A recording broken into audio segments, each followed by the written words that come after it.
Assalamualaikum warahmatullahi wabarakatuh, sahabat sekalian yang dirahmati Allah. Kalau kita perhatikan Partai Umat, ini merupakan satu-satunya partai dengan identitasnya yang jelas, tapi membuat banyak orang bertanya. Bahkan sebagian berpikir mengapa Amin Rais baru sekarang seperti ini dan seterusnya. Dan saya pikir ini adalah dinamika rasional manusia yang memang setiap orang punya sudut pandang, background, dan tentu saja cara di dalam melihat realitas yang sama. Dan ya seperti umumnya manusia, objek sama, tafsirannya menjadi sangat berbeda. Dan itu sepertinya ya cukup kuat dilekatkan atau dimiliki oleh Partai Umat itu sendiri. Nah, berita terbaru menyebutkan bahwa Partai Umat siap berkoalisi dengan partai penjegal di pemilu 2024. Nah, ini kan satu kalimat yang luar biasa ya. Bagaimana satu sisi dia merasa dijegal, tapi pada saat yang sama dia siap bekerja sama dengan yang menjegal itu. Ini kalau di dalam lapangan sepak bola ini disebut sportivitas ya, artinya sportif Partai Umat. Tapi apakah di dalam politik juga diperlukan sportivitas? Nah, ini nanti sahabat-sahabat semua bisa punya pandangan masing-masing ya.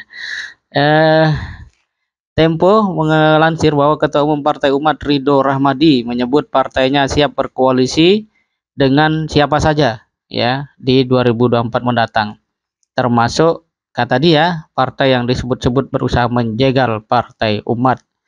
Kalaupun ada yang berusaha menjegal, sudah kami maafkan, ujar dia saat diterima di Asrama Haji Pondok Gede, Jakarta Timur pada Ahad 1 Januari 2023. Kalau kita lihat dalam perspektif akhlak ya, maka memang Partai Umat ini cukup berbesar hati sehingga dia tidak perlu mengambil musuh, dan saya kira strategi ini bukan sekedar efektif untuk hari ini dan ke depan, memang secara historis ada tuntunannya ya, ada keteladadannya atau ada rujukannya. Dan ini tentu saja secara rasio lebih menguntungkan dibanding belum apa-apa tapi Partai Umat sudah mengambil posisi bermusuhan dengan pihak partai yang lainnya. Meskipun kita tahu dalam kontestasi pemilu partai satu dengan partai yang lain tidak mungkin berkeluarga ya gitu ya.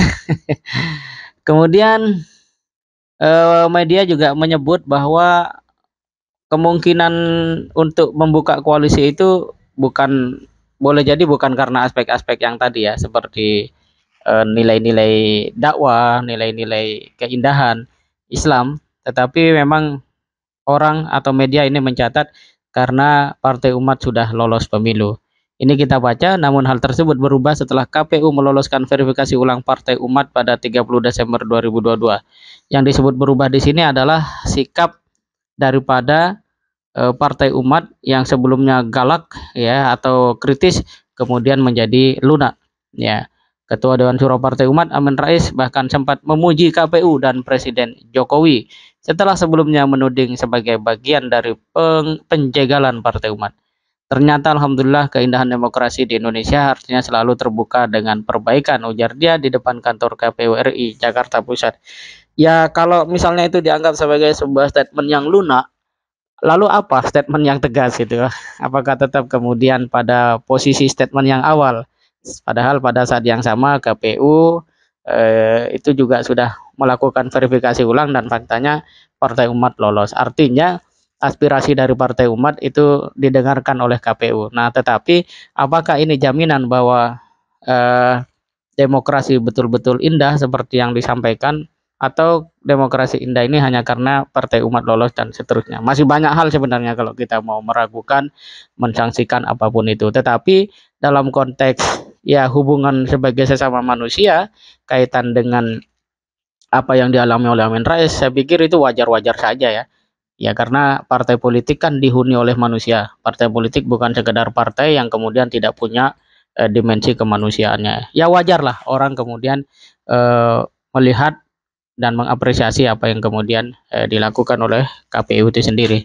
Nah, sahabat kalian yang dirahmati Allah, kemudian kita bisa melihat bahwa ternyata dalam pandangan Direktur Eksekutif Parameter Politik Indonesia (PPI) Adi Prayitno, bahwa Partai Umat ini kemungkinannya untuk bisa leading atau bahkan mungkin ya memperoleh suara yang di atas 4% kemungkinannya kecil ya, karena dia berasumsi bahwa Partai Umat ini baru ya, partai baru, dan partai baru ini belum bisa dikenal ya. Dia mengatakan ini mungkin efek belum ada sosialisasi dan atau kampanye politik yang dilakukan Partai Umat. Jadi ceruk pemilih Partai Umat tak tampak signifikan di survei karena belum dikenal publik katanya. Jadi dia pakai data-data empirik saja ya, karena tidak seperti PDIP, Gerindra, PKS, Nasdem, kemudian Demokrat yang banyak sekali dirilis ya dalam survei. Partai Umat ini ya tentu saja belum ya. Dan kalau dia berharap ya, kata apa yang disampaikan Adi tadi, bahwa pemilih Partai Umat memang sedikit beririsan dengan pemilih PAN, tapi tak signifikan karena kalau melihat data survei personifikasi politik Muhammadiyah masih PAN bukan Partai Umat katanya.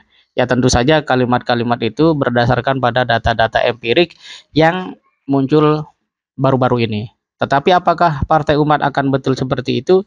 Memang menunggu tadi momentum sosialisasi atau bahkan kampanye akan seperti apa ya Partai Umat ini terhadap posisi PAN itu sendiri. Nah, menurut dia lebih lanjut bahwa parameter penting dan ceruk Partai Umat tergantung pada kemampuan Amin Rais dalam menunjukkan kekhasannya sebagai oposisi pemerintah. Dengan kata lain, bukan bergantung pada pemilih di PAN atau PKS yang sudah terkonsolidasi. Ya, Adi mengatakan jadi satu-satunya yang menjadi parameter penting dan besar atau tidaknya ceruk Partai Umat adalah seberapa kuat Amin bisa menunjukkan diferensiasinya sebagai tokoh oposisi yang keras terhadap pemerintahan Jokowi, bukan di pemilih PAN atau PKS yang sudah terkonsolidasi kuat.